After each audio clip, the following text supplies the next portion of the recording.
तो विवाह के बाद में शानू फिर मोहल्ले के सारे मर्दों के साथ में सोने लगती है, क्योंकि इस भारतीय बहुत ही कंजर्वेटिव और ऑर्थोडॉक्स ऐसे भारतीय समाज ने उसको खुलकर जीने नहीं दिया था उसके विवाह से पहले। और साथ में इस सीरीज में यह भी दिखाया है कि शानू का जो भाई होता है ना, उसके मन में जब इस प्रकार से कामुकता की और फुहड़ता के विचार आते हैं, सीरीज में जितनी भी घरेलू महिलाएं दिखाई गई है, यानी जैसे मेरी या आपकी माँ जिस प्रकार से होती है, ऐसी जितनी भी घरेलू महिलाएं इस सीरीज में दिखाई गई है, उन सबको जितना हो सके उस समय शानू मैम क्या कर रही होती है घर में, वो नंद और प्रियंका, ये जो अभी नाबालिग बच्चे हैं, उन नाबालिग बच्चों को ये शानू मैम उन दोनों को ही बहुत ही डीप लिप टू लिप किस करती है। रसभरी भारतीय ओटीटी प्लेटफॉर्म्स के डंपिंग यार्ड में डाली गई एक और वेब सीरीज। वैसे ये लाइन बोलना तो आजकल कंपलसरी हो गया है किसी भी ओटीटी प्लेटफॉर्म के कंटेंट का रिव्यू करते समय।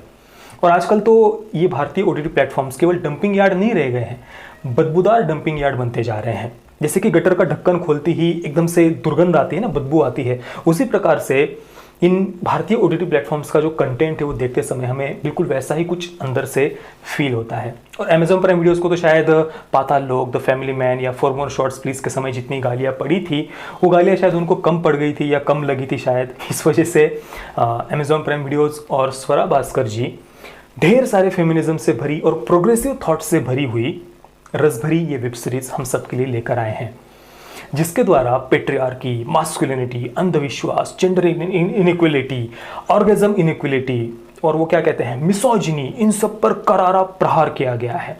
स्वरा भास्कर जी लगे रहिए।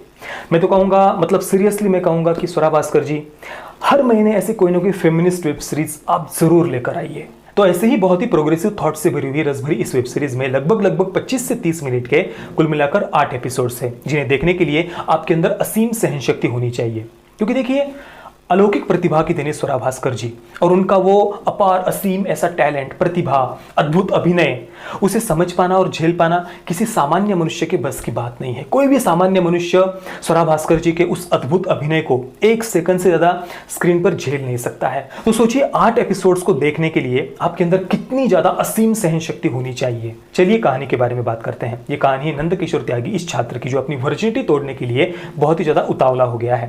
पहले वो अपनी क्लास की लड़कियों को पटाने की कोशिश कर रहा था, पर तभी उनके स्कूल में एक इंग्लिश की नई टीचर आ जाती है, शानू मैम। और शानू मैम को देखते ही नंद के मुंह से लार टपकने लगती है, उसके अंदर ज्वालामुखी उबलने लगता है। पर तभी नंद को पता चलता है कि भाई शानू मैम का तो मेरठ शहर के सारे मर्दों के साथ में चक्कर है। शानू मैम तो मेरठ के सारे मर्दों के साथ में सोती है। उनके घर के बाहर नंबर लगे हुए हैं कि भाई कौन सा मर्द आज जाएगा, परसों कौन जाएगा, तरसों कौन जाएगा। इस प्रकार से सारे मर्द तो नंबर लाकर बैठे हुए हैं। तो इन अफवाहों की सच्चाई जानने के लिए नंद मैडम की जासूसी करने लगता है। दिन रात मैडम के पीछे वो बस लगा रहता है, जासूसी करता रहता है, ताकि इन अफवाहों में कितनी सच्चाई है पता चल सके, और अगर इसमें सच्चाई हो तो वो भी मैडम के साथ जाकर सो सके।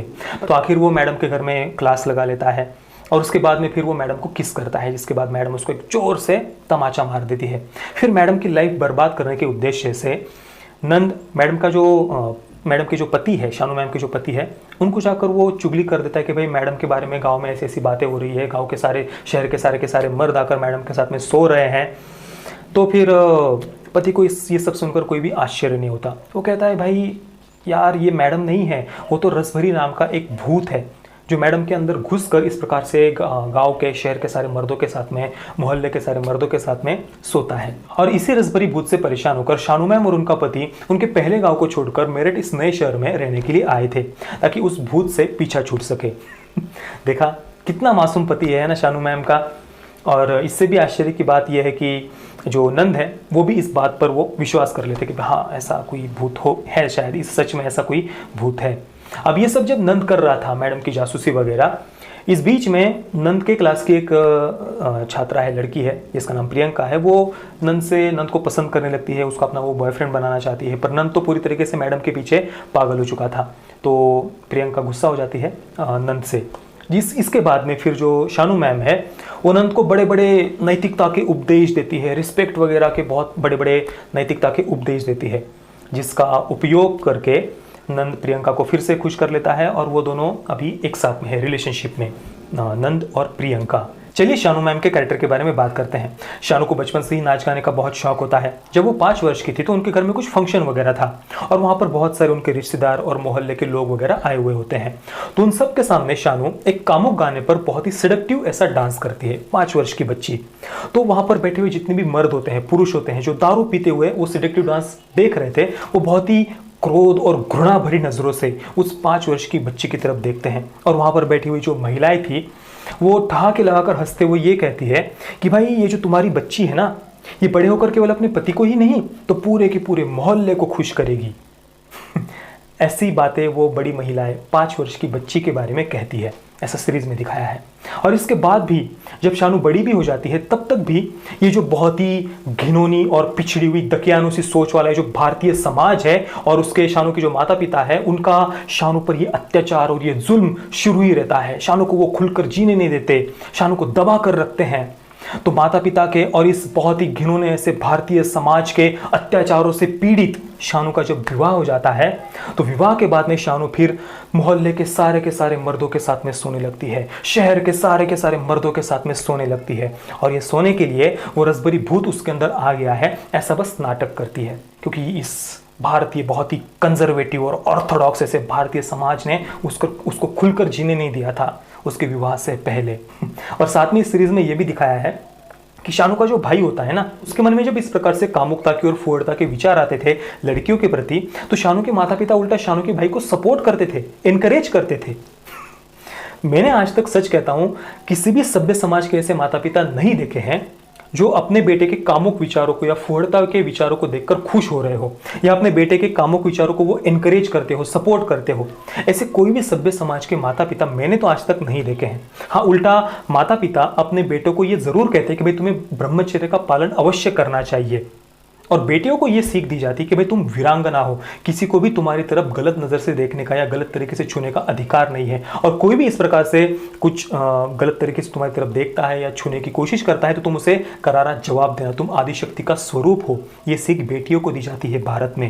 पर हमारे फेमिनिस्टों को, लिबरल्स को हमारे भारत को एक बहुत ही घिनौने सोच वाली जगह दिखाना है, भारत को एक बहुत ही ऑर्थोडॉक्स सोच वाला देश दिखाना है, इसलिए वो इस प्रकार से बिल्कुल ही उल्टा चित्रण हमारी भारतीय समाज का फिल्मों में और वेब सीरीज में करते हैं। ये सीरीज केवल यहीं पर नहीं रुकती। इस सीरीज में जितनी भी घरेलू महिलाएं दिखाई गई है, यानी जैसे मेरी या आपकी माँ जिस प्रकार से होती है, ऐसी जितनी भी घरेलू महिलाएं इस सीरीज में दिखाई गई है, उन सबको जितना हो सके घटिया से घटिया, डिस्गस्टिंग से डिस्गस्टिंग वे में इस सीरीज में दिखाया गया है। यानी जो बस इधर उधर की चुगलियां करती रहती है, जिनके पास में कोई काम धंधा नहीं है, जो बिल्कुल मंद बुद्धि है, बुद्धिहीन है, इस प्रकार से उनको इस सीरीज में दिखाया है। और केवल इतना ही नहीं, ये सारी की सारी घरेलू महिलाएं मिलकर ये जो शानू मैम है उसको मारने के लिए, डंडे वगैरह लेकर मारने के लिए गालियां देते हुए, जैसे रंडी, कुल्टा वगैरह जितनी गंदी गंदी गालियां हो सके ऐसी गंदी गालियां देते हुए डंडे पकड़कर ये सारी घरेलू महिलाएं शानू मैम को मारने के लिए उसके घर जाती है। मतलब शानू मैम को यहाँ पर विक्टिम दिखाया है, और ये जितनी भी घरेलू महिलाएं हैं उनको बिल्कुल ही घिनौने विचारों वाला, अत्याचारी और इस प्रकार से जितना घटिया से घटिया हो सके उन घरेलू महिलाओं को दिखाया गया है। और जब ये सारी घरेलू महिलाएं शानू मैम को मारने के लिए जा रही होती है, उस समय शानू मैम क्या कर रही होती है घर में, वो नंद और प्रियंका, ये जो अभी नाबालिग बच्चे हैं, उन नाबालिग बच्चों को ये शानू मैम उन दोनों को ही बहुत ही डीप लिप टू लिप किस करती है। दोनों को, पहले प्रियंका को करेगी, फिर नंद को, इस प्रकार से दोनों को डीप लिप टू लिप वो किस करती है। और फिर नंद और प्रियंका उन दोनों को साथ में सोने के लिए वो प्रोत्साहित करती है, और फिर वो साथ में सोते भी है। और ऐसी शानू मैम को या रसभरी जो भी आप कहिए, उसे यहाँ पर विक्टिम दिखाया गया है इस दकियानुसी समाज का। और जो घरेलू महिलाएं हैं उनको बहुत ज़्यादा घटिया, अत्याचारी या क्रूर वगैरह ऐसा दिखाया है। वैसे केवल इस सीरीज में ही नहीं, जितनी भी लिबरल या फेमिनिस्ट फिल्में या वेब सीरीज वगैरह होती है उन सब में देख लीजिए, जो भी इस प्रकार से घरेलू महिलाएं होती है या जो भारतीय संस्कृति का सम्मान करने वाली महिलाएं होती है या जो भारतीय संस्कृति के अनुसार पहराव वगैरह जिनका होता है, उन महिलाओं को इसी प्रकार से बहुत ही ज़्यादा क्रूर या बहुत घिनौने तरीके से, डिस्गस्टिंग वे में उनको दिखाया जाता है इन फिल्मों में, वेब सीरीज में। और दूसरी तरफ जो महिलाएं और लड़कियां sexual liberation, one night stand, इन सब बातों में विश्वास रखती है, उनको बहुत ज़्यादा कूल, बुद्धिमान और मेहनती इन फिल्मों में और वेब सीरीज में दिखाया जाता है। पर सच्चाई क्या है पता है दोस्तों? सच्चाई बिल्कुल इसके अपोजिट है। जो घरेलू महिलाएं होती है या जो महिलाएं भारतीय संस्कृति में विश्वास रखती है, वे ज़्यादा बुद्धिमान, ज़्यादा मेहनती और ज़्यादा संयमी होती है। वे किसी न किसी प्रकार से स्वयं रोजगार से पैसे कमाती है, अपने परिवार को भी मदद करती है, भले ही पापड़ बेचना हो, अचार बेचना हो, साड़ी बेचना हो, सिलाई काम करना हो, या कहीं पर जाकर बर्तन या कपड़े ही क्यों ना धोना हो। पर जो लड़कियां या महिलाएं बस one night stand, multiple partners, fuck buddy, sex buddy, sexual liberation, बस यहाँ तक कि जिनका जीवन सीमित होता है, उनके जीवन में मेहनत, संयम, ये बातें तो छोड़ ही दीजिए, पर ज़्यादातर ऐसा देखा जाता है कि वे कमिटमेंट, जिम्मेदारी, इन सब से भागने का उनका ज़्यादातर स्वभाव होता है। पर हमारी एंटरटेनमेंट इंडस्ट्री में इसके बिल्कुल ही अपोजिट सारी बातें दिखाई जाती है। बस दोस्तों, इससे ज़्यादा इस सीरीज़ के बारे में और कुछ कहने की आवश्यकता नहीं है। मैं रसबरी को दूंगा 0 out of 10 stars. Parental guidance की बात करें तो कुछ सेक्स सीन्स है, पर न्यूडिटी नहीं है, वायलेंस और ड्रग्स भी नहीं है, ड्रिंक और स्मोकिंग के सीन है, कुछ गालियाँ भी है। तो परिवार तो छोड़ ही दीजिए, पर मैं तो कहूँगा आप भी जितना हो सके इस सीरीज से दूर रहिए। और फिर भी अगर आपको देखना है तो अपनी जिम्मेदारी पर देखिए। और अगर आपने इस सीरीज़ को देखने की गलती कर बैठे हैं आप, तो आपका एक्सपीरियंस कैसा रहा मुझे आप नीचे कमेंट में ज़रूर बताइए। जय श्री राम, वंदे मातरम।